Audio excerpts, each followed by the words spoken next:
বাংলাদেশে হাজারো হাজারো ফেরি রয়েছে। এর ভিতরে বিখ্যাত একটি ফেরির নাম বেগম সুফিয়া কামাল।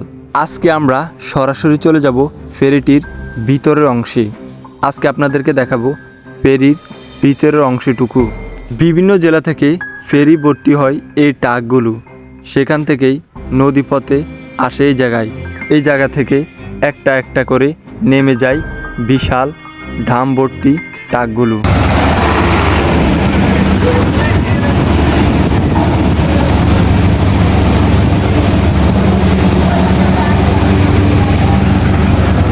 সাধারণত একটি ফেরি 40 থেকে 50টা ট্রাক বহন করার ক্ষমতা রাখে। একটি ফেরির ভিতরে 40 থেকে 50টা ট্রাক ভর্তি হয়ে নদী পথে আসে। এরপর একটি একটি করে এখান থেকে নেমে বিভিন্ন জেলায় চলে যায়। আমি লিজেন্ড রকি। এখন আমরা উঠব ফেরির দ্বিতীয় তলায়।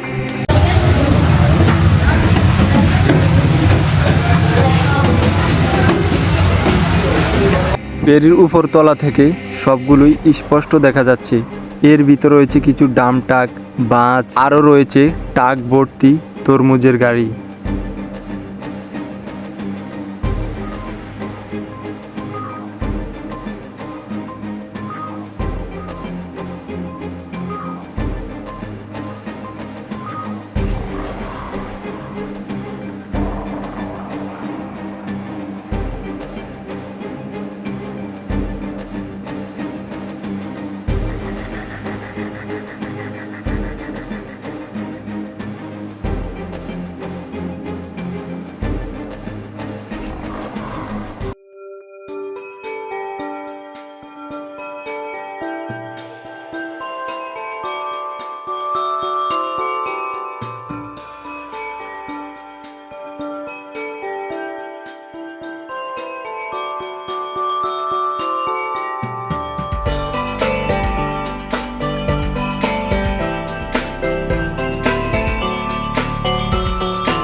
এর পাশে আমরা আরও একটি ফেরি দেখতে পাচ্ছি, যেটা থেকে সবগুলো ট্রাক আনলোড হয়ে চলে গেছে।